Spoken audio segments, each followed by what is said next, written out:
ਕੀਤੀ ਖਿਦਮਤ ਜੁੰਦਿਆ ਜੇ ਨਾ ਮਾਪਿਆਂ ਦੀ ਮੋਇਆ ਟੋਗ ਰਚਾਣ ਦਾ ਕੀ ਫਾਇਦਾ ਪਹਿਲਾਂ ਕੋਲ ਬਹਿ ਕੇ ਦੁਖੜਾ ਫੁੱਲਿਆ ਨਹੀਂ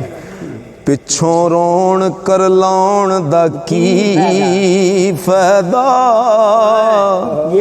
ਸਾਹ ਹੁੰਦਿਆ ਉਹ ਸਾਹ ਹੁੰਦਿਆ ਭੁੱਖ ਨਾ ਪਿਆਸ ਪੁੱਛੀ ਪਿੱਛੋਂ ਦੇਗਾ ਚੜਾਉਣ ਦਾ ਕੀ ਫਾਇਦਾ